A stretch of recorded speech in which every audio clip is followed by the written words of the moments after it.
आप सभी को जय मसीह की। मैं श्रीमती सुनैना सिंह। आज पुनरुत्थान दिवस की आराधना हम आरंभ करेंगे पिता पुत्र पवित्र आत्मा के नाम से, आमीन। आज की आराधना हम आरंभ करेंगे एक छोटी प्रार्थना और अगुवाई कर देंगी बेटी दीपांजलि कैवर्त। आप सभी को जय मसीह की। मेरा नाम दीपांजलि कैवर्त है। आइए हम एक छोटी सी प्रार्थना करें। महान सामर्थ्य अनुग्रहकारी पिता परमेश्वर, एक बार फिर पिता हम सब मिलकर आपके चरणों से आते हैं प्रभु।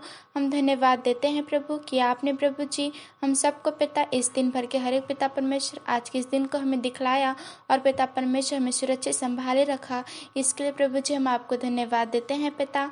कई लोग पिता आज के इस दिन को नहीं देख पाते पिता, कई सारी मुसीबत में फंस जाते हैं प्रभु, लेकिन पिता आज के इस दिन को आपने हम सबको पिता दिखलाया प्रभु। इसके लिए हम आपको धन्यवाद देते हैं पिता। आज जो कि विश्राम दिन है प्रभु जी, आज के इस दिन को आपके पवित्र हाथों में सौंपते हैं पिता। आज के इस दिन में जो विशेष आराधना हो प्रभु जी, उस पर पिता हम आपकी अगुवाई को चाहते हैं पिता। हम प्रार्थना करते हैं पिता, जितने लोग यहाँ आ रहे हैं पिता परमेश्वर, उन हर एक लोगों को आने में अगुवाई करना प्रभु जी। जितने लोग पिता इस आराधना में शामिल होना चाहते हैं पिता, उन लोगों को भी आपके पवित्र हाथों में सौंपते हैं प्रभु जी। हम प्रार्थना करते हैं पिता आज के इस दिन पिता, जो कि पिता पुनरुत्थान दिवस के रूप में मनाया जाए प्रभु जी।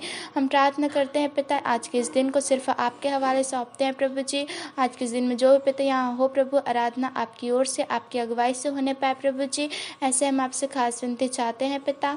हम प्रार्थना करते हैं पिता इस विश्वासी मंदिर के हर एक लोगों को आपके पवित्र हाथों में सौंपते हैं पिता। जितने संचालक मंडल हैं हर एक को आपके पवित्र हाथों में सौंपते हैं पिता।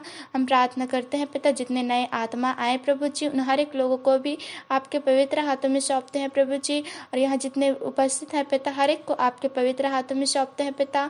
और हम आपसे क्या मांगे प्रभु जी, मांगने सब कुछ देता है प्रभु।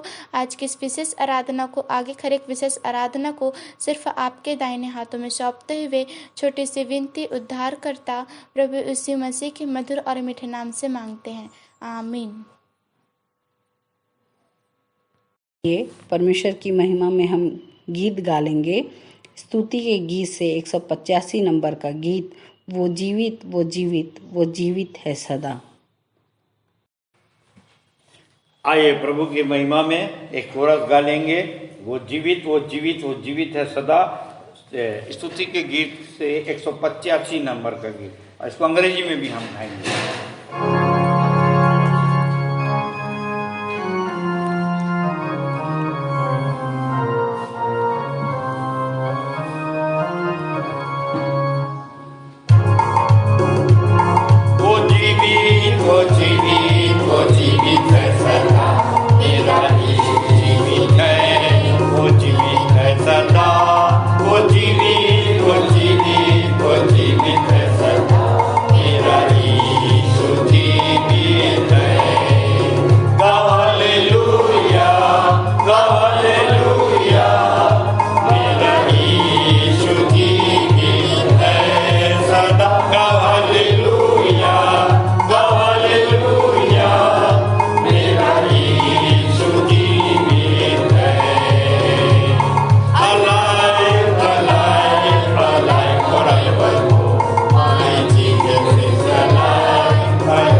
महिमा में एक और गीत गा लेंगे हमन गाना गाबों से 129 नंबर, जीवित है यीशु जीवित है।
हे सारी पृथ्वी के लोगों, यहोवा का जय जयकार करो, आनंद से यहोवा की आराधना करो, जय जयकार करते हुए उसके सम्मुख आओ।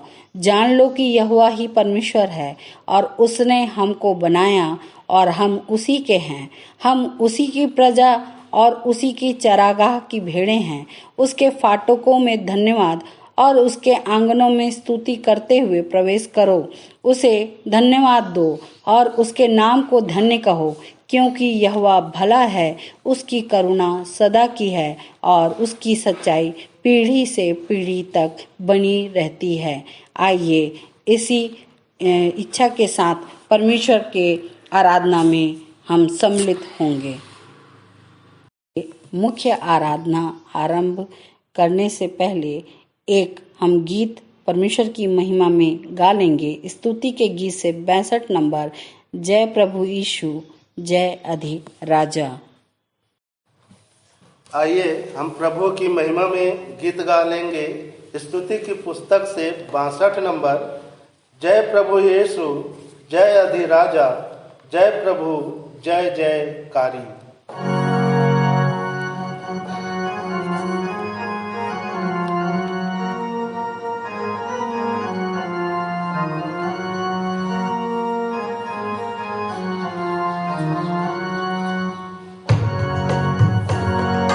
जय प्रभु यीशु जय अधिराजा, जय प्रभु जय जयकारी, जय प्रभु जय जयकारी। आपनी नित दुख लाज उठाई, प्राण दियो बलिहारी, प्राण दियो बलिहारी। जय प्रभु यीशु जय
आइए हम उत्तरवादी की पाठ पढ़ने के लिए पाठ निकाल लेंगे। लूका रचित सुसमाचार उसका 24 अध्याय 1 से लेके 35 पद तक, और पढ़ने में अगुवाई कर देंगे मिस्टर मिसेस लाटरे। आप सबों को जय मसीह की। मैं संतोष लाटरे, प्रभु में आए 16 वर्ष हो गए। आप सबों को जय मसीह की। मैं श्रीमती प्रभा लाटरे, प्रभु में आए 16 वर्ष हो गए। आइए हम सब उत्तरवादी का पाठ पढ़ने के लिए निकाल ले लूका रचित सुसमाचार उसका 24 अध्याय 1 से लेकर 35 पद तक पढ़ लेंगे। परंतु सप्ताह के पहले दिन बड़े भोर को वे उस सुगंधित वस्तुओं को जो उन्होंने तैयार की थी लेकर कब्र पर आई। उन्होंने पत्थर को कब्र से लुढ़का हुआ पाया, पर भीतर जाकर प्रभु यीशु का शव ना पाया। जब वे इस बात से भौचक्की हो रही थी तो देखो, 2 पुरुष झलकते वस्त्र पहने हुए उनके पास आ खड़े हुए। जब वे डर गईं और धरती की ओर मुंह झुकाए रहीं, तो उन्होंने उनसे कहा, तुम जीवते को मरे हुओं में क्यों ढूंढती हो? वह यहाँ नहीं, परंतु जी उठा है। स्मरण करो कि उसने गलील में रहते हुए तुमसे कहा था, अवश्य है कि मनुष्य का पुत्र पापियों के हाथ में पकड़वाया जाए और क्रूस पर चढ़ाया जाए और तीसरे दिन जी उठे। तब उसकी बातें उनको स्मरण आई और कब्र से लौटकर उन्होंने उन 11 को और अन्य सब को ये सब बातें कह सुनाई, जिन्होंने प्रेरितों से ये बातें कही। वे मरियम मगदलनी और योअन्ना और याकूब की माता मरियम और उनके साथ की अन्य स्त्रियां भी थी। परंतु उनकी बातें उन्हें कहानी सी जान पड़ी और उन्होंने उनकी प्रतीति न की। तब पतरस उठकर कब्र पर दौड़ा गया और झुककर केवल कपड़े पड़े देखे, और जो हुआ था उससे अचंभा करता हुआ अपने घर चला गया। उसी दिन उनमें से 2 जन इमामुस नामक एक गांव को जा रहे थे, जो यरूशलेम से कोई 7 मील की दूरी पर था।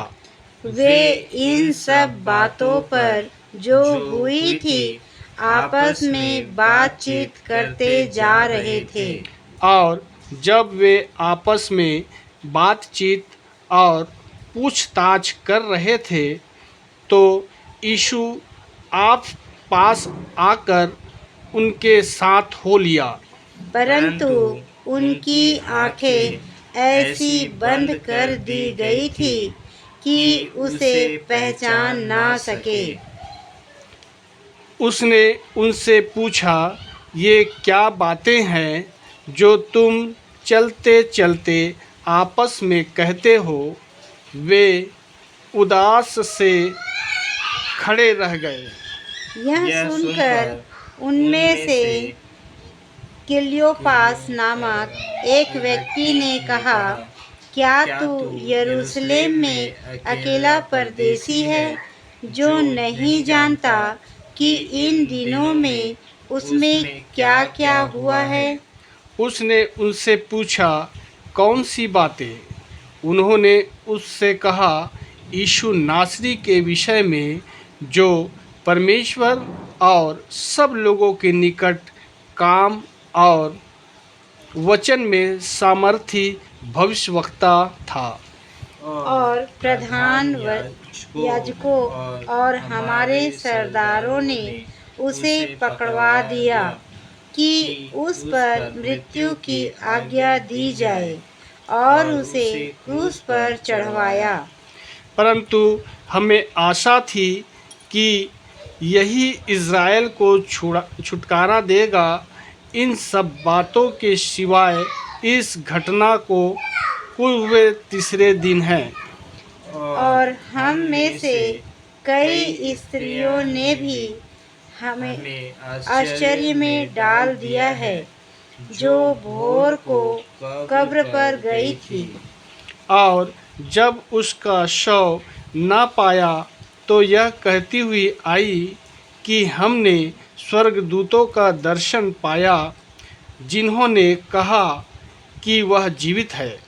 तब हमारे साथियों में से कई एक कब्र पर गए और जैसा स्त्रियों ने कहा था वैसा ही पाया, परंतु उसको न देखा। तब उसने उनसे कहा, हे निर्बुद्धियों और भविष्यवक्ताओं की सब बातों पर विश्वास करने में मंदमतियों, क्या अवश्य न था कि मसीह ये दुख उठाकर अपनी महिमा में प्रवेश करे? तब उसने मूसा से और सब भविष्यवक्ताओं से आरंभ करके सारे पवित्र शास्त्र में से अपने विषय में लिखी बातों का अर्थ उन्हें समझा दिया। इतने में वे उस गांव के पास पहुँचे जहाँ वे जा रहे थे, और उसके ढंग से ऐसा जान पड़ा कि वह आगे बढ़ना चाहता है।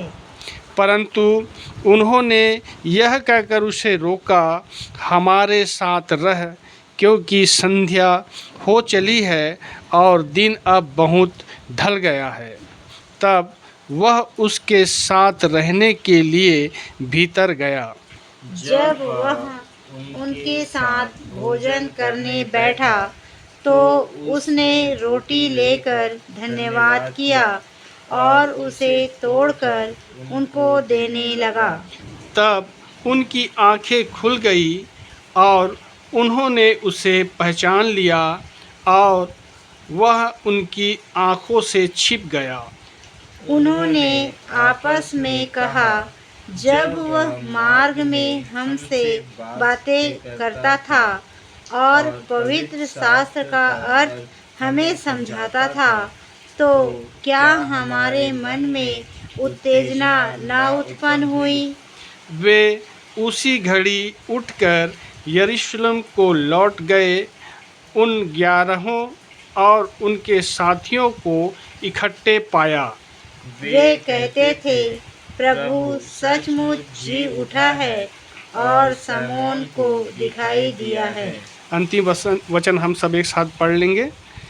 तब उन्होंने मार्ग की बातें उन्हें बता दी और यह भी कि उन्होंने उसे रोटी तोड़ते समय कैसे पहचाना। परमेश्वर अपने वचन के पढ़े और सुने जाने पर हम सबको आशीष दे। जय मसीह की। आप सबों को जय मसीह की।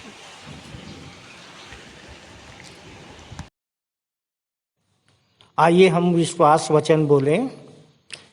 मैं सर्वशक्तिमान पिता पर स्वर्ग और पृथ्वी के सृजनहार परमेश्वर पर विश्वास रखता हूँ।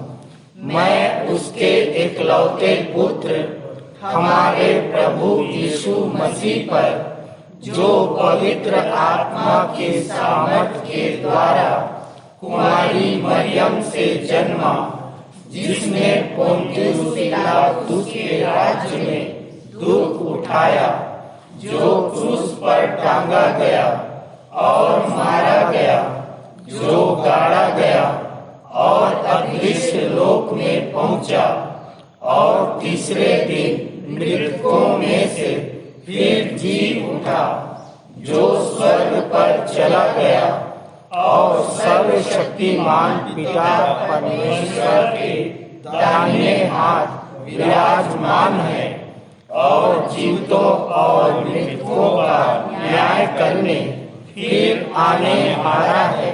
विश्वास रखता हूँ मैं पवित्र आत्मा पर, पवित्र सार्व कलीसिया पर, संतों की संगति पर, देह के पुनरुत्थान पर, पापों की क्षमा पर और अनंत जीवन पर विश्वास रखता हूँ। आमीन। आइए सामान्य सामाजिक एवं पारिवारिक कलीसिया प्रार्थना में हम जाएंगे और प्रार्थना में अगुवाई आचार्य डॉक्टर कुमारी शीतला सूर्यवंशी बहन कर देंगी। आप सबको जय मसीह की। मेरा नाम आचार्य डॉक्टर शीतला सूर्यवंशी है। प्रभु में आए मुझे 15 वर्ष हो गए। आइए हम प्रार्थना में जाएं, हाथों को जोड़ें, सिर को झुकाएं और अपना मन पिता परमेश्वर की ओर लगाएं। स्वर्ग के सिंहासन पर विराजमान परम पवित्र परमेश्वर पिता, धन्यवाद और आनंदित मन के साथ आपके पास आते हैं और आपको हृदय की गहराई से धन्यवाद करते हैं। आज के विशेष दिन के लिए, विशेष समय के लिए कि आज हम आपके इस आराधनालय में प्रवेश करने पाते हैं। हम धन्यवाद करते हैं कि आज के दिन पिता हम एकत्रित होकर आपकी आराधना और स्तुति, महिमा, आत्मा और सच्चाई से करने पाते हैं। हम आपका धन्यवाद करते हैं। जब इस आराधना में पिता दूर दूर से लोग आते हैं और किस प्रकार से परेशानियों में आते हैं, अपनी परेशानी को लेकर आते हैं, अपनी समस्याओं को लेकर आते हैं ताकि उनकी सारी समस्याओं का समाधान हो। और पिता ये समाधान कोई और नहीं, केवल यीशु मसीह ही कर सकते हैं।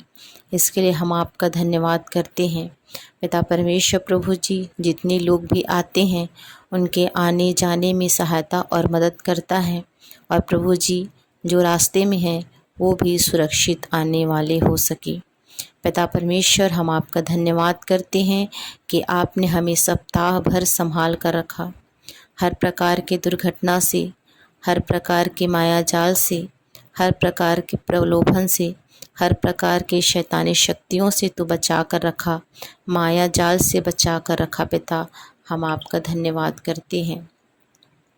हम धन्यवाद करते हैं कि आज हम प्रभु जी आपकी स्तुति महिमा करने के लिए पिता परमेश्वर प्रभु जी एकत्रित हुए हैं।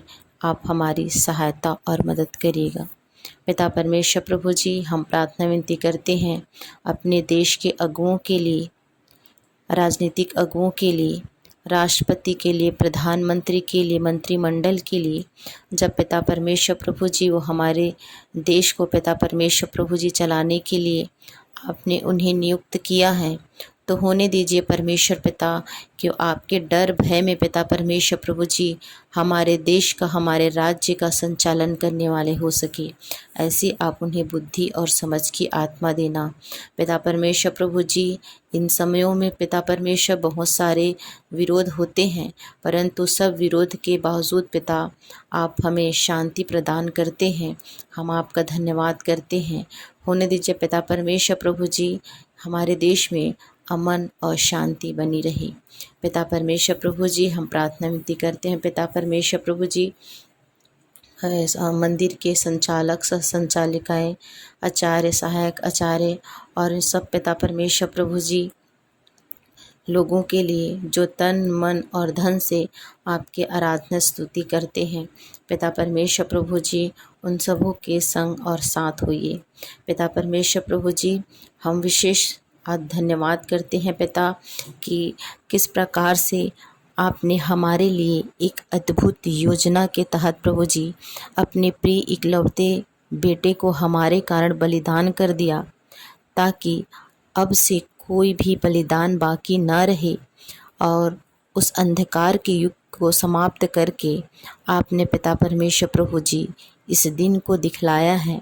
आज के इस ख्रिस्ट पुनरुत्थान दिवस के लिए हम आपका धन्यवाद करते हैं, क्योंकि यदि आप ये योजना नहीं बनाते कि आपका प्रिय बेटा हमारे लिए मारा जाए, गाड़ा जाए और तीसरे दिन मृतकों में से जी उठे, तो हम भी पिता परमेश्वर आज उस नर्क की आग में जलते रहते, हमें शांति नहीं मिलती।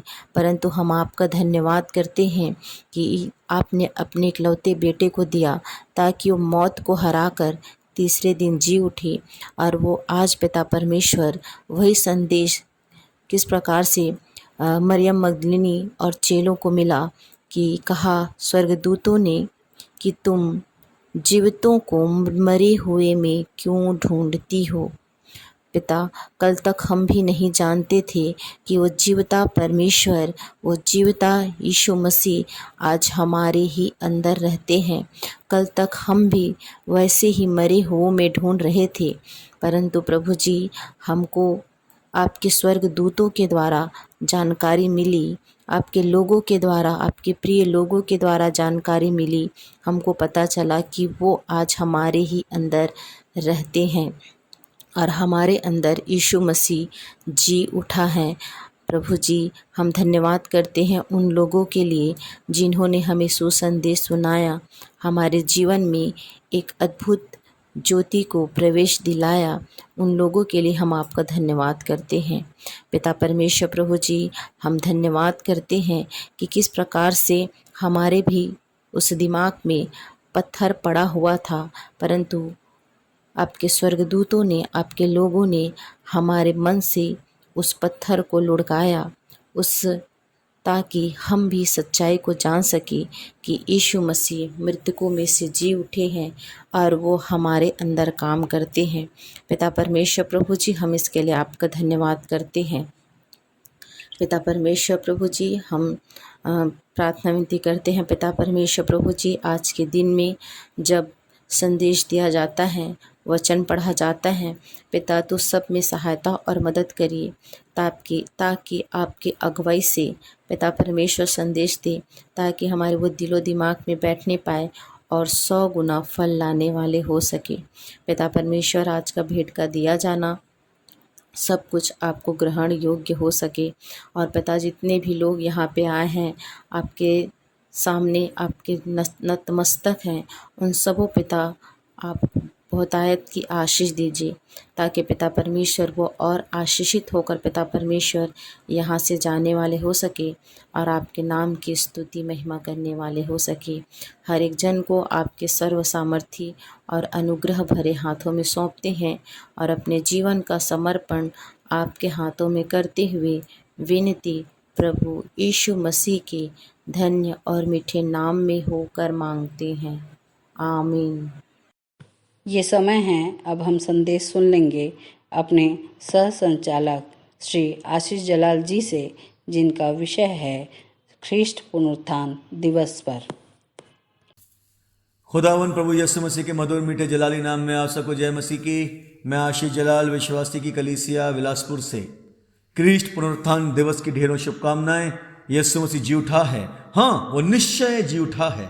यूहन्ना 3:16-17 में परमेश्वर का वचन इस प्रकार से बयान करता है, क्योंकि परमेश्वर ने जगत से ऐसा प्रेम किया कि उसने अपना इकलौता बेटा दे दिया, ताकि जो कोई इस पर विश्वास करे वह नाश ना हो परंतु अनंत जीवन पाए। परमेश्वर ने अपने पुत्र को जगत में इसलिए नहीं भेजा कि जगत पर दंड की आज्ञा दे, परंतु इसलिए भेजा कि जगत उसके द्वारा उद्धार पाए। यूहन्ना बपतिस्मा दाता ने यीशु को देखकर कहा था, देखो ये परमेश्वर का मेमना है जो जगत के गुनाह उठा लिए जाता है। यीशु मसीह आया और उसने हमारे गुनाहों का बोझ अपने ऊपर उठा लिया और क्रूस पर मर गया ताकि हम बचाए जाएं। यहीं से तो शुरू होती है कब्र से नई जिंदगी की दास्तान।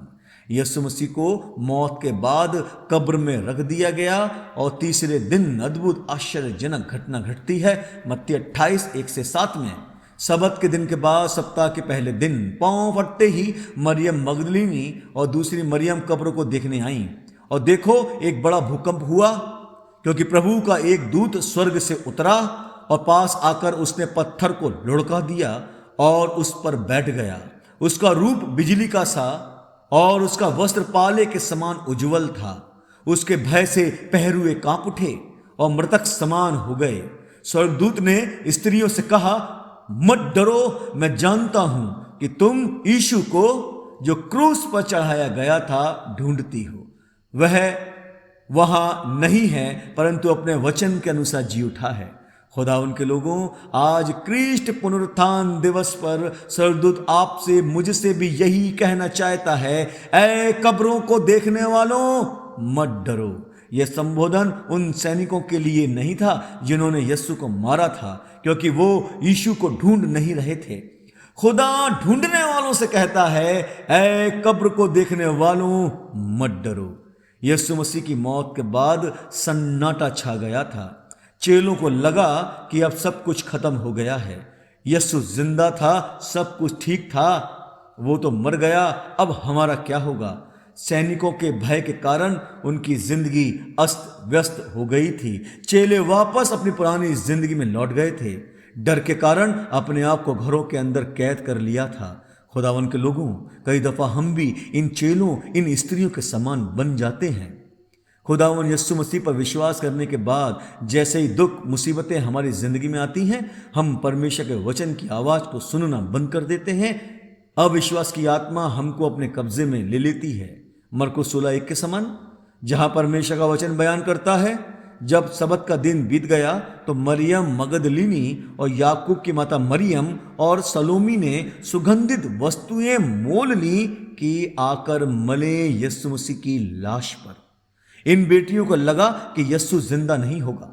ये वो ही लोग थे जो यीशु मसीह के साथ रहते थे, यीशु के चुने हुए लोग, खुदावन यीशु मसीह की आवाज को सुनने वाले लोग। इन लोगों ने सुना था जब यीशु मसीह ने उनसे कहा था, मुझे अपनी जान देने का अधिकार है और वापस लेने का भी अधिकार है।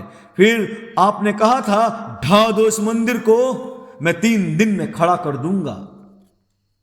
यीशु मसीह ने कहा था, यह जरूरी है मैं पकड़वाया जाऊं, दुख उठाऊं, मार दिया जाऊं, फिर भी 3 दिन बाद जी उठूंगा। इन बातों को सुनने के बाद भी चेले मुसीबत और गम की वजह से इन वायदों को भूल गए कि यीशु जिंदा हो जाएगा। चले जा रहे हैं कब्र पर खुशबूदार वस्तुएं लगाने कि यीशु मसीह अब जिंदा नहीं होगा। उनका विश्वास।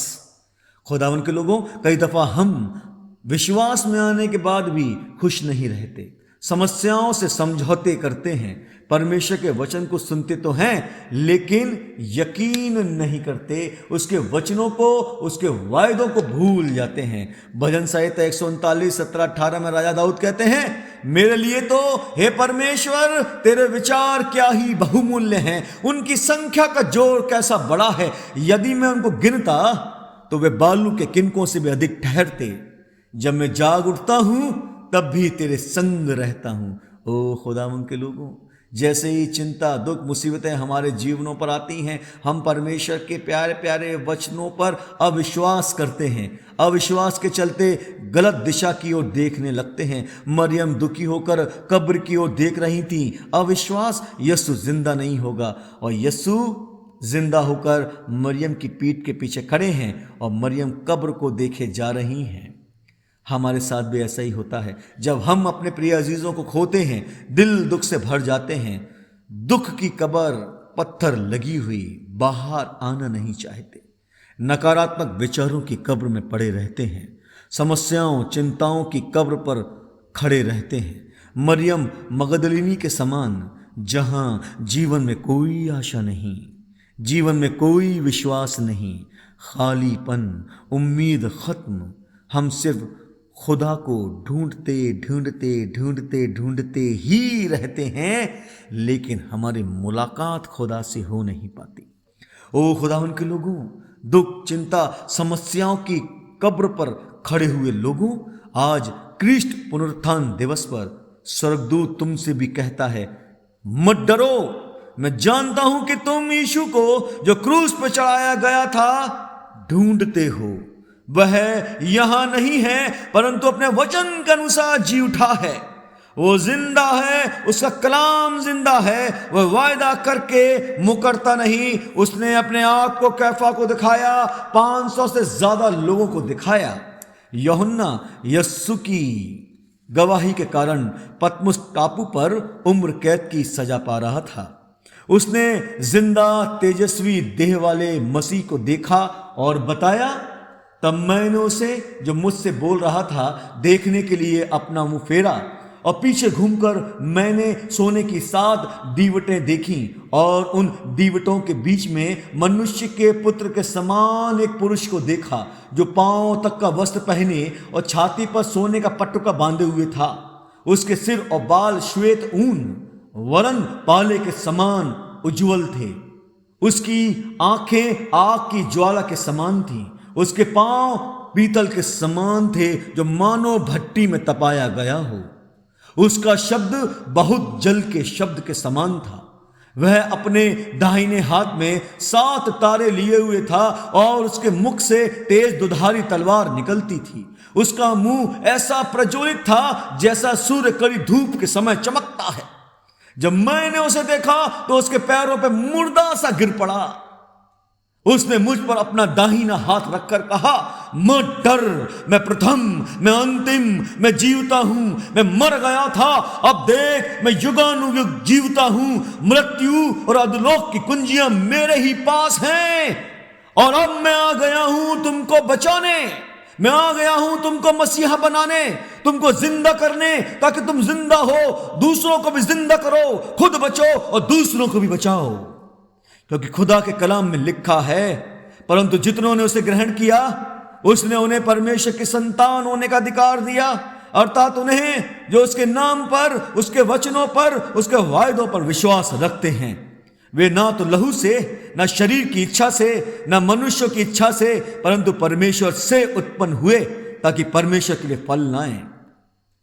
ओ खुदावन के लोगों, जैसे ये शब्द उनके कानों में पड़े होंगे, मत डरो, निश्चय वो जी उठा है, जय का वातावरण बन गया होगा। इन शब्दों ने क्रांति ला दी। चेलों ने दुनिया को उलट के रख दिया। जहां डर था, निराशा थी, नकारात्मक विचार थे, वहां आशा आ गई, वहां निडरता आ गई। तेजस्वी यीशु मसीह से मुलाकात करने के बाद चेले यरूशलेम के चौराहों पर निकल आते हैं, वचन प्रचार करते हैं। पतरस जो 3 बार मुकर गया था, दिलेरी से प्रचार करता है। 3000 लोग यीशु मसीह विश्वास करते हैं। यीशु मसीह ने कहा, थके और बोझ से दबे लोगों, मेरे पास आओ, मैं तुम्हें विश्राम दूंगा। वो जिंदा हो गया हमारा बोझ हल्का करने के लिए, अपना दाहिना हाथ हमारे ऊपर रखने के लिए। प्रियो अजीजों, परमेश्वर के लोगों, अब डरने की जरूरत नहीं, पर विश्वास के साथ आगे बढ़ने की जरूरत है, क्योंकि हमारा यीशु जिंदा है। हाँ, वो निश्चय जी उठा है और हमको भी जिंदा कर दिया है। उसने हमारे लिए कब्र से नई जिंदगी की दास्तान लिख दी है। सबको जय मसीह की। सुंदर संदेश के लिए हमारे सहसंचालक जी को बहुत बहुत धन्यवाद। ये एक गंभीर समय है कि हम प्रभु भोज में जाएंगे और प्रभु भोज का संचालन हमारी सह संचालिका श्रीमती अर्चना दास दीदी के द्वारा किया जाएगा। इब्रानियों 7:1-10 जो उत्पत्ति 14:18-24 में वर्णित है, में लूत जो अब्राहम का भतीजा था, पड़ोसी राजाओं द्वारा युद्ध में हार कर बंदी बनाकर ले जाया गया, अर्थात गुलाम बनकर बंधुआई में चला गया। अब्राहम पड़ोसी राजाओं से युद्ध जीत कर भतीजे लूत को छुड़ाकर लौटते हैं। रास्ते में उनसे मुलाकात करने मलिकिसिदक आते हैं, साथ ही खाने पीने के लिए रोटी व दाख मधु ले आते हैं और अब्राहम को आशीष भी देते हैं। इसके फलस्वरूप अब्राहम मलिकिसिदक को दशवांश चढ़ाते हैं। ये तो घटना का वर्णन है, पर इसका पुनरुत्थान और ईस्टर से क्या संबंध हो सकता है, आइए जानने का प्रयास करते हैं। लूत अर्थात हम, जो परमेश्वर के लोग थे, पड़ोसी राजाओं अर्थात शैतान द्वारा आत्मिक युद्ध हार कर बंदी बना लिए गए थे। शैतान के गुलाम बनकर अन्य ईश्वरों की बंधुआई में चले गए थे। पर आधे रास्ते में मृत्यु पूर्व ही प्रभु यीशु मसीह मलिकिसिदक की जगह आत्मिक युद्ध में हमें शैतान से छुड़ा कर लाए और स्वयं ही अपना मांस व लहू खाने को दिया कि हम आत्मिक बल प्राप्त करें, और हमें आशीष भी दिया। हमने भी अन्य ईश्वरों को छोड़ प्रभु यीशु मसीह पर विश्वास कर बपतिस्मा द्वारा उन्हें अपना उद्धारकर्ता माना और प्रभु भोज में शामिल होते हैं और मुफ्त आशीष प्राप्त करते हैं। पर पहला कुरिन्थियों 11:26 बताता है कि प्रभु भोज खाना अर्थात उसकी मृत्यु का प्रचार करना, जिसका मतलब है मेरे पापों की क्षमा की खातिर यीशु ने मृत्यु सह ली। पर प्रभु भोज खाकर और मुफ्त आशीष पाकर हम प्रभु यीशु मसीह को आनंदित व आभारी मन से दशवांश चढ़ाते हैं। पर दशवांश या भेंट तो जीवित ही ग्रहण कर सकता है, मृतक तो नहीं। मतलब यीशु जीवित हैं, तो प्रभु भोज खाना यीशु की मृत्यु का प्रचार है, पर दशवांश चढ़ाना यीशु के पुनरुत्थान का प्रचार है।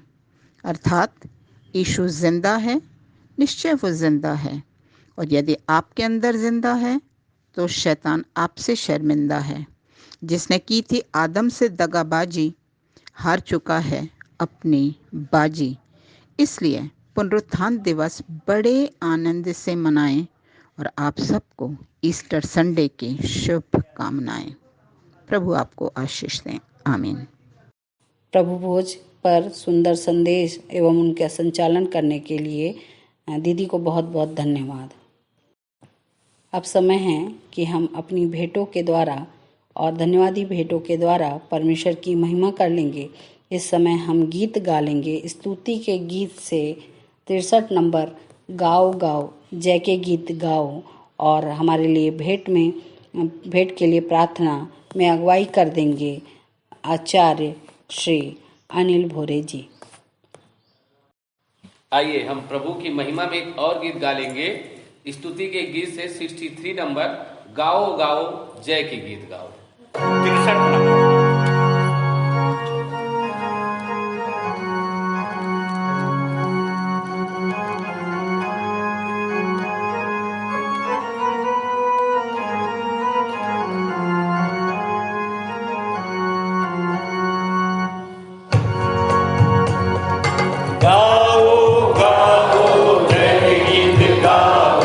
ताली बजा के तुम गाओ, यीशु राजा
धन्यवाद धन्यवाद धन्यवाद के साथ एक बार फिर से आपके अनुग्रह के सिंहासन के निकट उद्धारकर्ता प्रभु यीशु मसीह के नाम से हम आते हैं। प्रभु जी, आपका धन्यवाद करते हैं।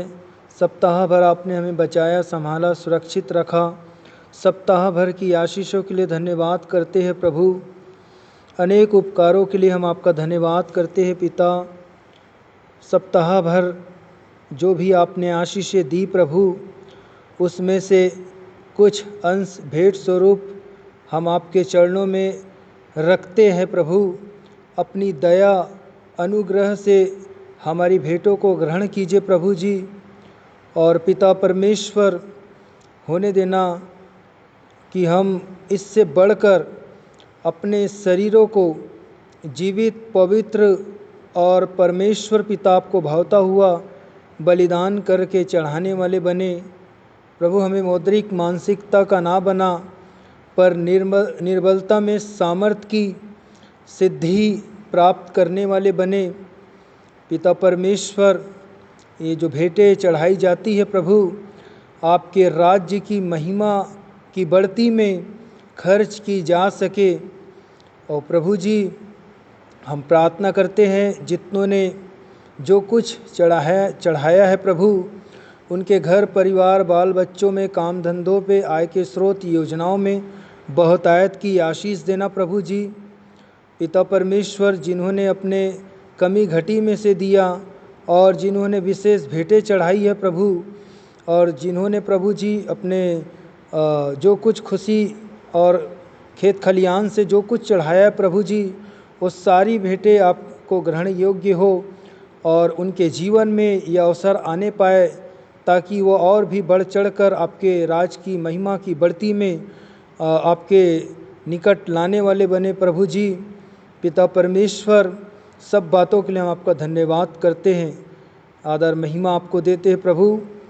आगे के आराधना में हम आपकी अगुवाई चाहते हैं।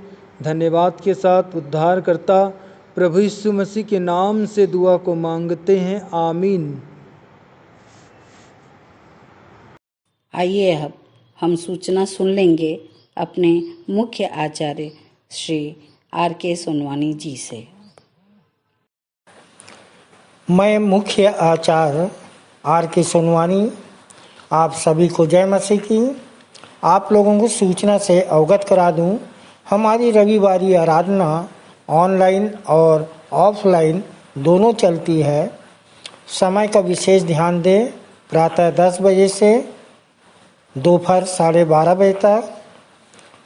जिनको जिनको आराधना में जिम्मेदारी दी जाती है, उनको ऑनलाइन और ऑफलाइन दोनों में बोलना है। ऑनलाइन के लिए अपना ऑडियो बनाकर शुक्रवार शाम तक अवश्य ही मुझको भेज देवे। विशेष सूचना, प्रायः यह देखा जा रहा है कि ऑनलाइन आराधना में जो प्रार्थना उत्तरवादी पाठ है, जो संदेश है, कि रिकॉर्डिंग शुक्रवार शाम तक नहीं भेजी जाती, जिससे शनिवार रात भर सेटिंग करने में लग जाता है। अतः अब संचालक मंडल द्वारा निर्णय लिया गया है कि जिसकी रिकॉर्डिंग शुक्रवार शाम तक नहीं पहुंचेगी, उसे आने वाले समय में अवसर नहीं दिया जाएगा। तदनुसार इस आदेश का कड़ाई से पालन किया जाएगा। आदेशानुसार संचालक मंडल, विश्वासी मंदिर, बिलासपुर। 16/4/2023 के रविवारी आराधना के लिए आप लोगों को सूचित कर दूं, जिसका संचालन आचार्य श्री V.R. भोसले जी करेंगे। प्रारंभिक प्रार्थना श्रीमती ईश्वरी बंजारे के द्वारा। उत्तरवादी पाठ प्रेरितों के काम 1 अध्याय 1 से 26 पद तक पढ़ लेंगे। पढ़ने में अगुवाई करेंगे भाई परमेश्वर केवट और उत्तर देंगी कुमारी लक्ष्मी केवट। सामान्य सामाजिक एवं पारिवारिक कलीसियाई प्रार्थना आचार्य श्री राम मनोहर पांडे के द्वारा। संदेश होगा सह संचालिका डॉक्टर अल्पना राम जी के द्वारा। प्रभु भोज संचालन आचार्य श्रीमती रूबी सिंह के द्वारा। भेंट की प्रार्थना भाई बंटी गंगावाले के द्वारा। और मुख्य संदेश हम अपने संचालक जी से उत्तरवादी पाठ पर सुन लेते हैं। अंतिम प्रार्थना आचार्य श्री मनीराम निषाद के द्वारा और सह संचालक श्री आशीष जलाल जी की आशीष से सभा का समापन करेंगे। धन्यवाद। आराधना का यह मुख्य भाग है। अब हम मुख्य संदेश सुन लेंगे अपने संचालक जी के द्वारा उत्तरवादी पाठ पर। सबको जय मसीह की। आज ईस्टर संडे है। प्रियो, ईस्ट से आप सब जानते हैं कि पूर्व होता है और पूर्व से सूर्य उदय होता है। परंतु हम सब जब आपस में मिलते हैं तो इस प्रकार से एक दूसरे को ग्रीटिंग्स देते हैं, बधाई देते हैं और सत्कार करते हैं एक दूसरे का। एक कहता है ख्रीस्त जी उठा है तो दूसरा कहता है सचमुच में वह जी उठा है। सो आज ब्रह्मांड की एक ऐसी घटना हो गई कि एक मनुष्य कैसे मुर्दों में से जी उठ सकता है, ये प्रमाणित हुआ।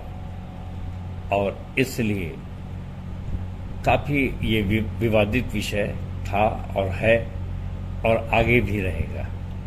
और इसलिए पौलुस कहता है कि क्रूस की कथा नाश होने वालों के लिए मूर्खता है, पर हम उद्धार पाने वालों के लिए परमेश्वर का एक बहुत बड़ा वरदान है। तो प्रियो, मृत्यु का ये सफ़र प्रारंभ होता है खजूर के रविवार से, अर्थात एक हफ्ते पहले। और इसके संबंध में हमारे सामने बहुत से संदेश रखे गए, जिसमें पिछले हफ्ते बहन प्रियतमा कुर्रे ने, आचार्य श्रीमती प्रियतमा कुर्रे ने एक बहुत सुंदर संदेश हमारे सामने रखा, खासकर खजूर के रविवार के संबंध में। और सुंदर गवाही के साथ इन्होंने अपने संदेश को प्रारंभ किया और खजूर के रविवार का अर्थ बताया कि कैसे खुशी से यीशु मसीह मौत की तरफ जा रहे थे, जबकि उनको मालूम था कि 5वें दिन मुझको क्रूस पर चढ़ाया जाएगा और ये मेरा अंतिम सफ़र है, खासकर संसार में मनुष्य के रूप में। और ये देखिए कि लोगों ने खजूर की डालियाँ बिछाई, होशन्ना का नारा लगाया और यीशु मसीह ने कहा बंधी हुई गधी को खोल कर ले आओ। और बहन ने सब कुछ बताया कि होशन्ना का अर्थ है कि हमें धार्मिक अगुओं से बचा, और कैसे खजूर की डाली जहाँ अरब देशों में वही एक डाली होती है जिसको कि खजूर की खूब फसल होती है, उसको बिछाया जाता है। और यीशु ने कहा गधी को खोल कर लाओ। और बहन ने सुंदर सी कविता भी खोली, जो कि भाई अरविंद मित्रा के द्वारा लिखी गई है, हमारे विश्वासी मंदिर के बोर्ड में टंगी है। और उसमें है यीशु और गधी कैसे खोले। 12 नंबर की कविता है, 190 पृष्ठ पर। और बहन ने बताया कि चेले भी कैसे इस अधिकार का उपयोग कर सकते हैं कि बंधी हुई गधी को खोलकर लाना है, और लाया गया। और यीशु मसीह ने समझाया कि आगे भी तुमको यही कार्य करना है, क्योंकि गधी और गधे शब्द का उपयोग आप जानते हैं इसलिए किया जाता है कि जो सबसे ज़्यादा मूर्ख हो उसको कहते हैं अरे गधे, अरे गधी। और इस संबंध में आप सब जानते हैं, परंतु आज भी अगर जो सुसमाचार नहीं जानता, यीशु मसीह के पुनरुत्थान की कहानी, उसकी कहानी नहीं जानता, वो अभागा है। वचन कहता है कि जो इसी जीवन पर जो विश्वास करते हैं वे सबसे अधिक अभागे हैं। ऐसे अभागे लोगों को और ऐसे गधे लोगों को, गधी लोगों को हमको खोलना है और यही हमारा काम है, जिसके परिणाम स्वरूप हमारा पृथ्वी पर निश्चित रूप से सम्मान तो बढ़ेगा ही और स्वर्ग में स्वर्गदूत आनंद भी मनाएंगे और निश्चित रूप से हम अनंत जीवन के भागी होंगे। सो प्रियो, आप जानते हैं कि गधे और गधी का काम क्या होता है कि जिंदगी भर बोझ ढोना और बोझ ढोते ढोते एक दिन कराते हुए मर जाना। इस जीवन के बाद कोई दूसरा जीवन नहीं है और ये दूसरे जीवन के विषय में नहीं जाना ये उनका दुर्भाग्य है। और यदि ये जानवर है तब तो कोई बात नहीं, लेकिन अगर मनुष्य को जानवर की उपमा दी जा रही है तो ऐसे मनुष्य के भाग्य को हम बदल सकते हैं, जिससे हमारा भाग्य बदला है। और मनुष्य अपने भाग का स्वयं निर्माता होता है और इसलिए जब हम उस बंधन से उनको खोल करके लाएंगे और जीवते परमेश्वर के विषय में बताएंगे तो उनका सम्मान तो बढ़ेगा। जैसे गधी का सम्मान बढ़ा, जब डालियाँ बिछाई गई, कपड़े बिछाए गए तो निश्चित रूप से उस पर यीशु मसीह सवार हुए और वो गधी जो है वो उस पर चलती थी और उसका सम्मान बढ़ा। और इसी प्रकार से हमारा भी सम्मान बढ़ेगा, उसका भी सम्मान बढ़ेगा और निश्चित रूप से स्वर्ग में स्वर्गदूत आनंद भी मनाएंगे और अनंत जीवन के हम भागी होंगे। सो बहन को सुंदर संदेश के लिए प्रभु बहुतायत की आशीष दे। धन्यवाद। और इसके पश्चात प्रियो, हमारे आचार्य पंडित चंद्रशेखर देव तिवारी शास्त्री जी ने प्रभु भोज का संचालन किया और भाई ने लूका 24 से, जहाँ यीशु मसीह पुनरुत्थान के पश्चात इमाउस के मार्ग पर चेलों के साथ चल रहे थे, फिर भी चेले उन्हें नहीं पहचाने, पर लूका 24:30-31 के अनुसार रोटी लेने के पश्चात उनकी आंख खुली और चेलों ने पहचाना। और नहीं पहचानने का सिलसिला है वो बहुत से उस समय के महायाजक और पिलातुस, हेरोदेस, यहूदा इस्करियोती, इन्होंने भी यीशु मसीह को नहीं पहचाना था और इसलिए उसके चेले भी जब यीशु मसीह को नहीं पहचाने या नहीं तो उल्टे फिरे थे, यूहन्ना 6:66 के अनुसार। और हमको भी आज पहचानना है यीशु मसीह को पुनरुत्थान के बाद। और भाई ने बताया कि यहूदा इस्करियोती तो मनी माइंडेड था, उसका ध्यान पैसे पर था और वो फांसी लगा के मर गया, परंतु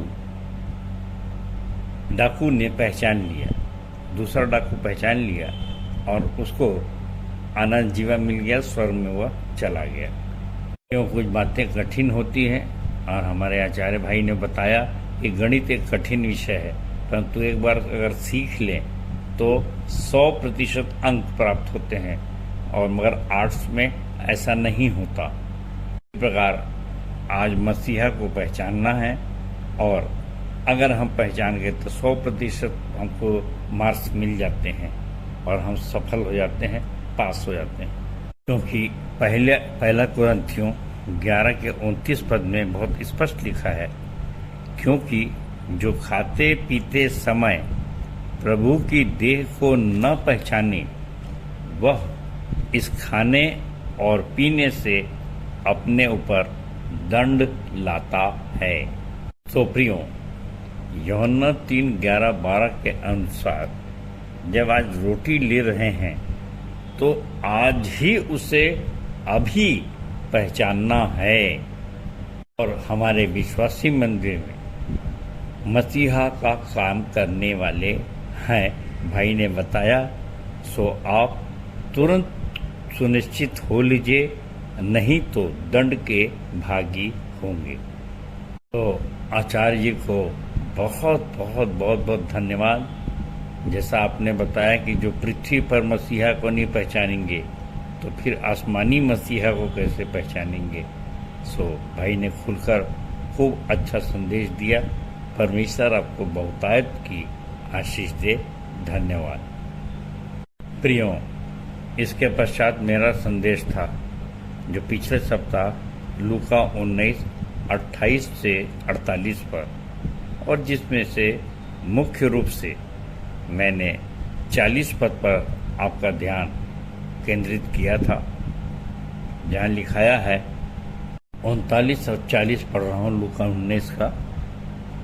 तब भीड़ में से कितने फरीसी उससे कहने लगे, हे गुरु, अपने चेलों को डांट। उसने उत्तर दिया कि मैं तुमसे कहता हूं, यदि ये चुप रहे तो पत्थर चिल्ला उठेंगे।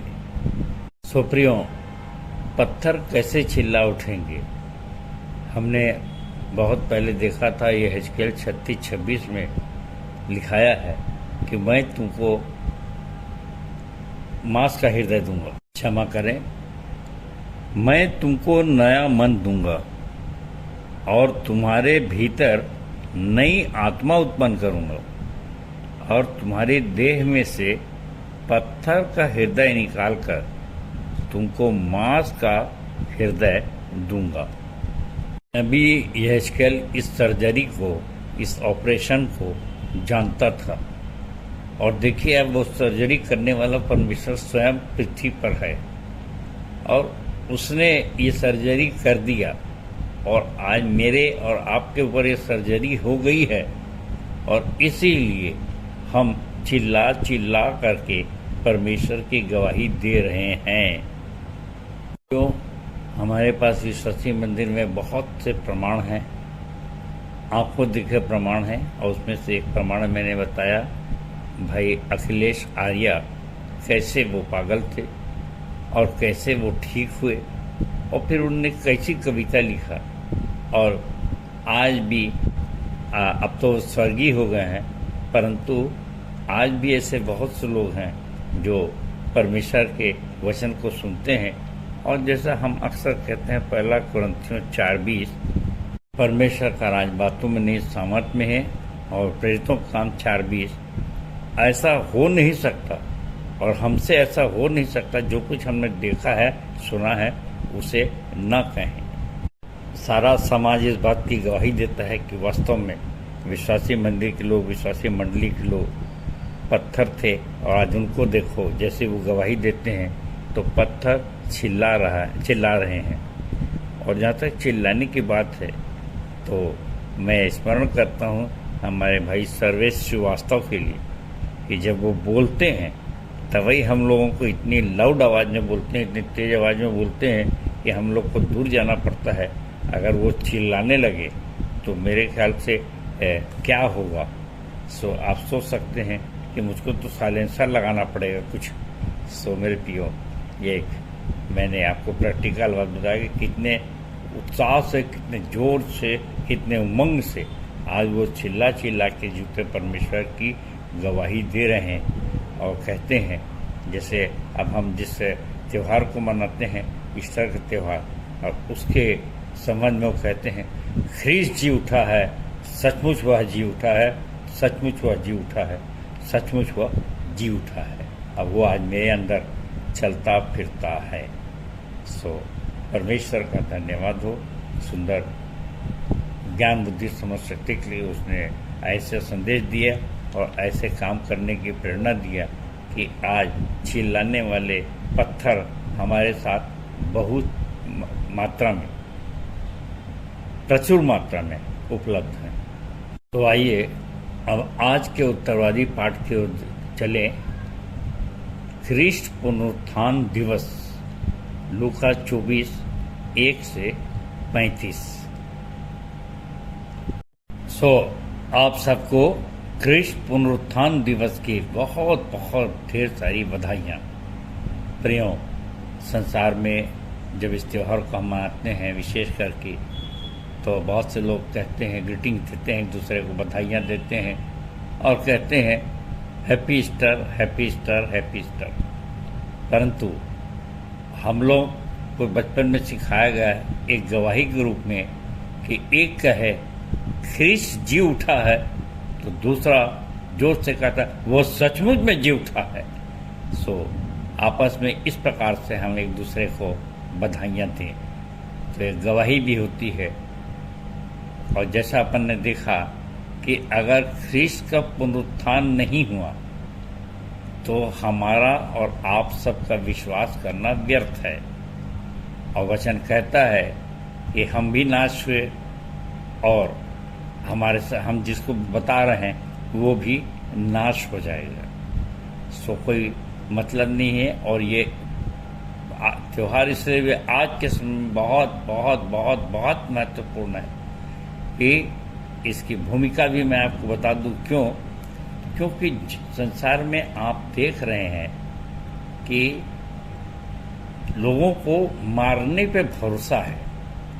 कोई कहता है कि हम माला के साथ भाला भी रखते हैं और कोई कत्ले आम पर भरोसा रखता है और नाना प्रकार के औजार पर लोगों को भरोसा है। आप देख रहे हैं कि मनुष्य का खून कैसे पी रहा है, कैसे हत्याएं हो रही हैं और हमको मार खाने पे और मर जाने पे भरोसा है। क्योंकि हमारा गुरु जिसने हमको क्षमा करना सिखाया और स्वयं मृत्यु को प्राप्त कर लिया और फिर भी उनको बद्दुआएं नहीं दी, दुश्मन से भी प्रेम किया। और इसलिए कि उसे मालूम था कि मैं तीसरे दिन जी उठूंगा, मैं इतना शक्तिशाली हूँ। ये संदेश मैंने दिया था कि मैं चाहूँ तो 12 पलटन सेनाएं बुलवा सकता हूँ। मत्ती 26:53 से दुश्मनों का नाश कर सकता हूँ। परंतु उसने उनको सबको क्षमा किया। अगर वो क्षमा नहीं करता तो मैं और आप आज विश्वासी नहीं होते, अनंत जीवन को नहीं प्राप्त करते। क्योंकि उसने कहा मनुष्य का पुत्र मारने नहीं परंतु बचाने आया है। और इसीलिए जब चेलों ने विरोधियों को स्वर्ग से आग बरसाकर नाश करने की बात यीशु मसीह से कही थी, इसका वर्णन लूका 9:54-55 में है। तो उसने कहा तुम नहीं जानते परंतु तुम जानो कि तुम किस आत्मा के हो। तो प्रियो, मेरे और आपके लिए ये आवश्यक है कि हम दुश्मनों से प्रेम करें। जैसा लूका 6:35 कहता है कि जब दुश्मनों से प्रेम करोगे तो परम प्रधान की संतान कहलाओगे। तो प्रियो, आज आवश्यक है इस पुनरुत्थान दिवस में कि ख्रीस्त जी उठे और वो सचमुच ही जी उठे। कहाँ? हमारे हृदय में। और हमारा हृदय पत्थर का हृदय से में मांस का हृदय हो जाए। अब वो उसमें इतनी संवेदना आ जाए, वो इतनी साधना पूरी कर सके कि दुश्मन को भी दुश्मन से भी प्रेम कर सके। तो प्रियो, जिंदा यीशु में, जिंदा मसीह और मरे हुए यीशु में क्या अंतर है? क्योंकि पहले तो वो यीशु कहलाता था, बाद में मसीहा कहलाया। और एक कविता जो हम अक्सर कहते हैं विश्वासी मंदिर में कि जिंदगी तो बेवफा है, एक दिन ठुकराएगी, मौत महबूबा है, साथ लेकर जाएगी, और मरकर जीने की अदा जो दुनिया को दिखलाएगा वह मुकद्दर का मसीहा मेरे प्रियो कहलाएगा। सो आज हमको अपने आप को मसीहा कहलाने के लिए, बनाने के लिए क्या करना है? मरकर जीने की अदा दिखाना है। और इस श्रृंखला में जब मैं आगे बढ़ रहा हूँ तो अपन उत्तरवादी पाठ देखते हैं, लूका 24 और 1 से 35। और उसमें का 5वां पद जो मैं आपके सामने पढ़ूंगा, चलिए शुरू से पढ़ देता हूँ ताकि स्पष्ट हो जाए। परंतु सप्ताह के पहले दिन बड़े भोर को वे उन सुगंधित वस्तुओं को जो उन्होंने तैयार की थी लेकर कब्र पर आईं, और उन्होंने पत्थर को कब्र पर से लुढ़का हुआ पाया और भीतर जाकर प्रभु यीशु की लोथ न पाई। जब वे इस बात से भौचक्की हो रही थी तो देखो, 2 पुरुष झलकते वस्त्र पहने हुए उनके पास आ खड़े हुए। और 5वां पद, जब वे डर गईं और धरती की ओर मुंह झुकाए रहीं तो उन्होंने उनसे कहा, तुम जीवते को मरे हुओं में क्यों ढूंढती हो। प्रियो, ये जो वचन है आज इसी पर आधारित होकर के मैं आगे कहूँगा। बाकी की सब बातें आपको मालूम है कि कैसे और क्या क्या घटनाएं हुई, परंतु आज भी ये प्रश्न है कि तुम जीवते को मरे हुओं में क्यों ढूंढती हो। आप जीवते को मरे हुओं में क्यों ढूंढते हो। प्रियो, मेरे लिए और आपके लिए हम एक दूसरे को जानते हैं, पहचानते हैं, पर आज फैसला करना पड़ेगा कि हम में कौन मरा हुआ था और जिंदा हो गया है। मैं अपनी गवाही हमेशा देता हूँ। पहले मेरा जीवन जो था वो मरा हुआ था, मरे हुए कार्य थे। मैं संसार के लिए बहुत कुछ जोड़ रहा था, अनंत जीवन के लिए संसारिक व्यवस्था कर रहा था, पैसा कौड़ी, और पूरा ध्यान मेरा संसारिकता पर होता था। परंतु वो जेरल लाल मर चुका। अब मुझको अगर खोजने के कोई भट्टी में जाएगा और ऐसों के बीच में जाएगा जहाँ मैं बुरे बुरे काम करता था, तो क्या वहाँ पाएगा? नहीं पाएगा। वो मुझको मंदिर में पाएगा। सो प्रिय, आज मेरे और आपके लिए भी ये समझने की बात है, क्योंकि यीशु मसीह ने कहा, मुर्दों को उनके मुर्दे गाड़ने दो और तुम मेरे पीछे हो लो। और ये बहुत बहुत बड़ा प्रश्न है कि पहले हम क्या मरे हुए थे और जिंदा हुए हैं कि नहीं हुए। क्यों? क्योंकि अब जीवित यीशु मसीहा को चलना, मसीहा के कार्यों को देखना, तो बार बार ऐसे रिस्क लेने पड़ते हैं जिसमें कि मृत्यु हमारे सामने रहती है।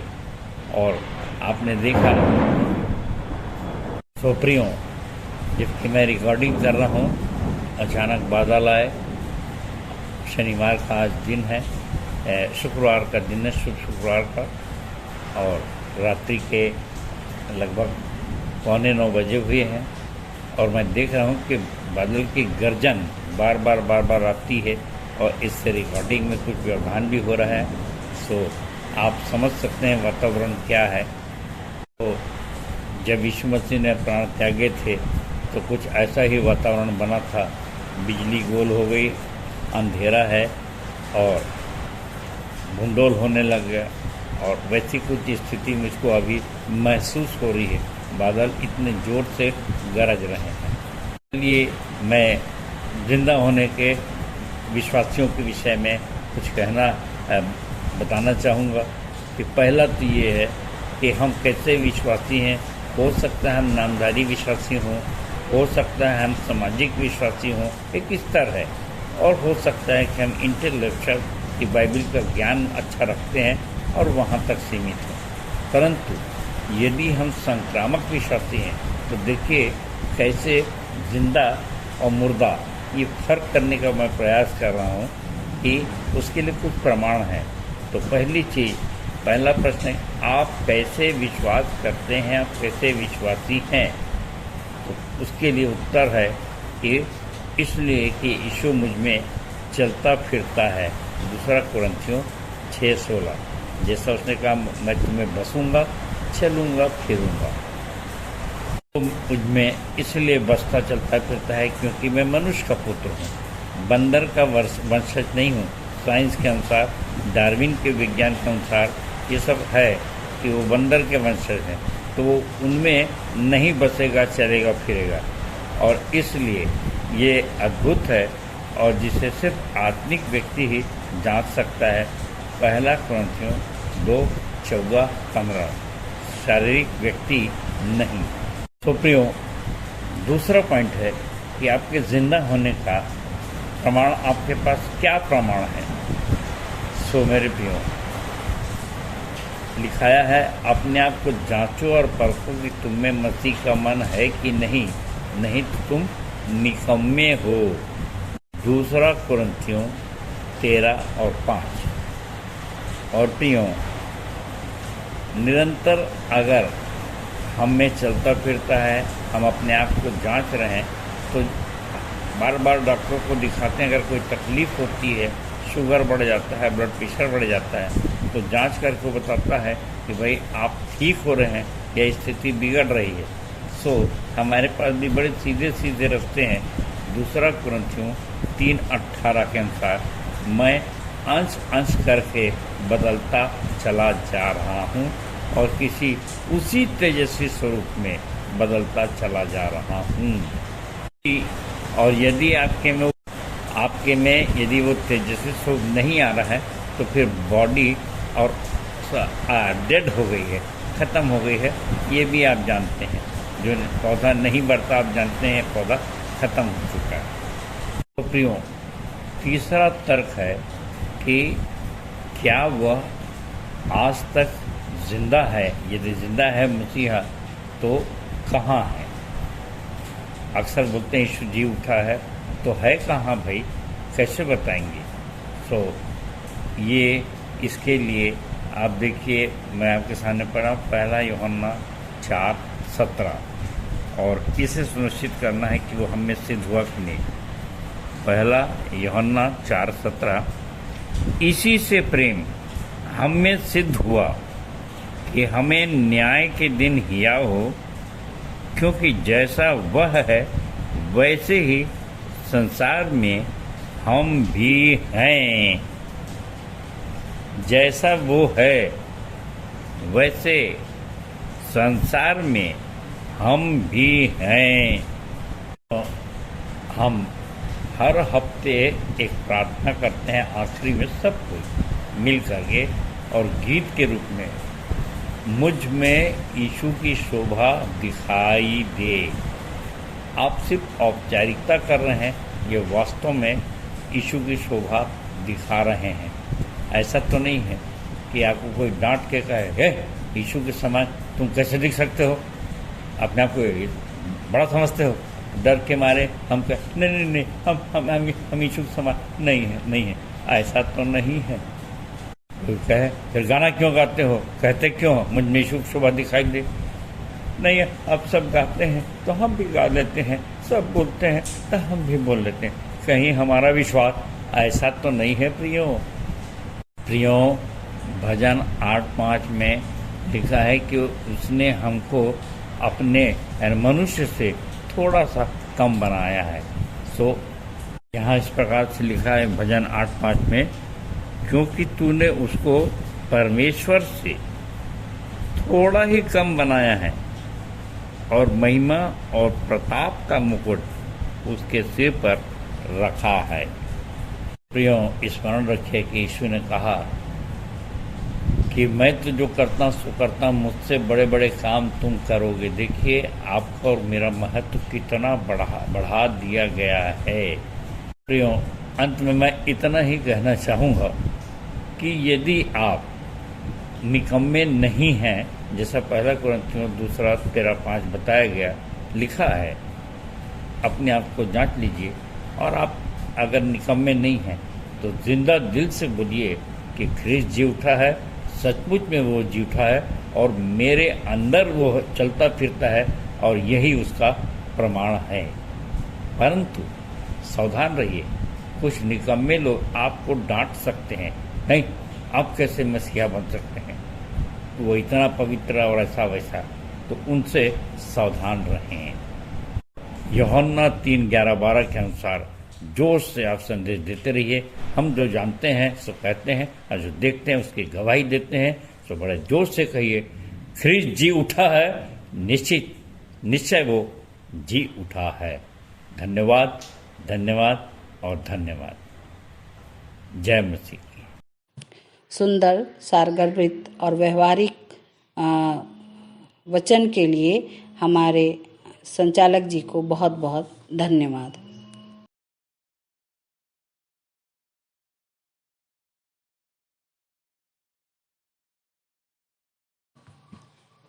मौत का बंधन तोड़कर जी उठने वाले मसीहा की महिमा में आइए एक गीत गाएं। गीत का नंबर 68 हमन गाना गाबुन से।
सबको जय मसीह की।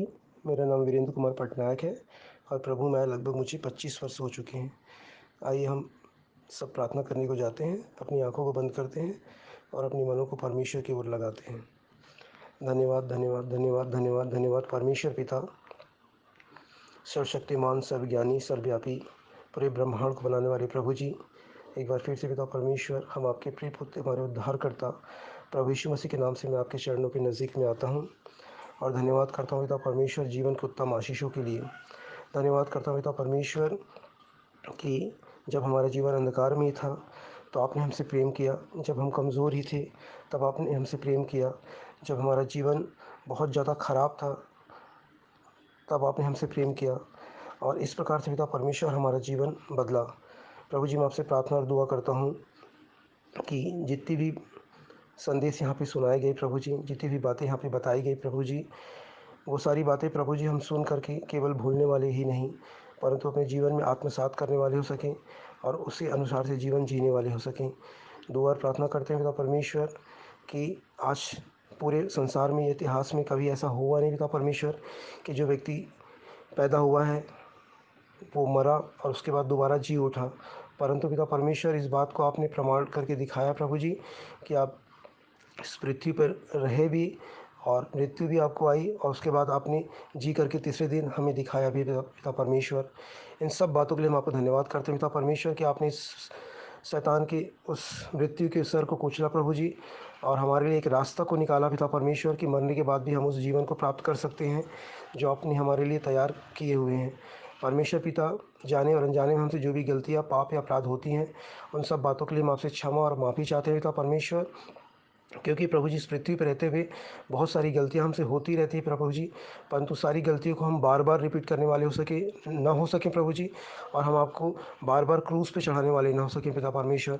परंतु जिस प्रकार से आपका जीवन था प्रभु जी, वैसा ही हमारा भी जीवन होने वाला हो सके। हमारे जीवन को, हमारे स्वभाव को, हमारे व्यवहार को देख करके बहुत सारी आत्माएँ आपके करीब में आने वाली हो सकें प्रभु जी। प्लीज़ परमेश्वर पिता, आप हमें ऐसा मन दे प्रभु जी कि हम अपने व्यक्तित्व से, अपने कामों से और अपने विचारधाराओं से पिता परमेश्वर बहुत सारी आत्माओं को आपके करीब में लाने वाले हो सकें। प्रभु जी, हम आपसे प्रार्थना और दुआ करते हैं कि ऐसा कोई भी कार्य न करें पिता परमेश्वर जिससे हम दूसरों को दुखी करने वाले हो सकें, दूसरों के दिल को तोड़ने वाले हो सकें और दूसरों को भटकाने का कारण न बन सकें पिता परमेश्वर। परंतु पिता परमेश्वर, जीवन पर्यंत सच्चे दिल से हम आप पर विश्वास करने वाले हो सकें। जिस प्रकार पिता परमेश्वर आपने मरियम की विनम्रता को देख करके चुना प्रभु जी, वैसे ही प्रभु जी हमारे जीवन में भी विनम्रता बने रहने वाली हो सके और किसी भी प्रकार का कोई घमंड करने वाले न हो सके प्रभु जी। विशेष प्रार्थना और दुआ करते हुए पिता परमेश्वर एक बार फिर से प्रभु जी कि जितने भी लोग वचन को सुने प्रभु जी और जितने भी संचालक गण वचन को बताए पिता परमेश्वर, सच में प्रभु जी वे सारे वचन को सच्चे दिल से बताएं पिता परमेश्वर, इस बात को हम समझने वाले हो सकें प्रभु जी। और आगे वाले समय में पिता परमेश्वर हम जब भी आपके कार्य को करते हैं प्रभु जी, या अभी भी करते हैं पिता परमेश्वर, या जीवन भर पर्यंत करते रहते हैं प्रभु जी, तो कभी भी किसी को दिखाने के लिए ना करने वाले हो सके प्रभु जी कि लोग हमारी तारीफ़ करें, परंतु हम इसलिए करने वाले हो सके पिता परमेश्वर कि आपने हमारे लिए बहुत सारे ऐसे कार्य किए पिता परमेश्वर जिसके कारण से हमारा जीवन बच पाया है। प्रभु जी, मैं आपसे प्रार्थना और दुआ करता हूँ इस बात के लिए कि जितनी भी बातें मैंने आपसे कही पिता परमेश्वर, उन सब बातों के लिए मैं आपसे रिक्वेस्ट करता हूँ पिता परमेश्वर कि उन सब बातों पर मेरी नहीं वरन केवल आपकी इच्छा पूरी हो सके। और जब यहाँ से प्रभु जी हम अपने घर की ओर जाते हैं प्रभु जी, हम सब लोग, तो हम सब के लिए प्रभु जी रास्ते में आप मदद और अगुवाई करना प्रभु जी। और आप आज का ये जो पुनरुत्थान दिवस था पिता परमेश्वर, ये आज के ही लिए ही नहीं पिता परमेश्वर, परंतु जीवन पर्यंत इन बातों को समझ सकें प्रभु जी कि आप क्यों हमारे लिए क्रूस पे चढ़े और क्यों आपने उस दुख और तकलीफ़ को सहा और हमें क्या करना है और उसका सही मायने में क्या मतलब होती है और जीवन पर्यंत हमें कैसे कार्य करने हैं, कैसे जीवन जीना है, कैसे रहना है, इन सब बातों को हम समझ सकें प्रभु जी। और सबसे बड़ा प्रभु जी, हम आपके धर्मराज की खोज करने वाले हो सके। इन हर एक बातों के लिए हम आपको धन्यवाद करते हैं प्रभु जी। एक बार फिर से इन सब बातों पर हम अपनी निवृत्त केवल आपकी इच्छा को चाहते हुए विनती उद्धार करता प्रभु यीशु मसीह के नाम से मांगते हैं, आमीन। हे हमारे पिता, तू जो स्वर्ग में है, तेरा नाम पवित्र माना जाए, तेरा राज्य आए, तेरी इच्छा जैसे स्वर्ग में पूरी होती है वैसे ही इस पृथ्वी पर भी पूरी हो। हमारे दिन भर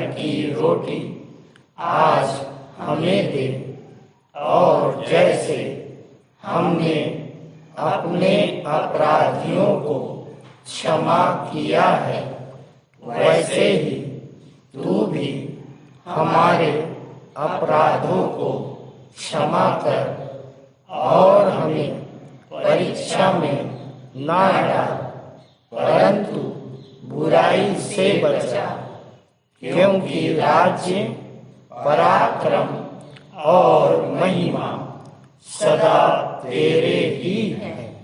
आमीन।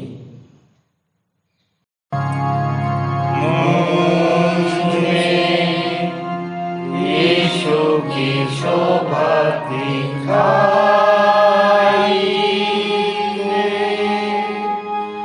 उसका अद्भुत प्यारा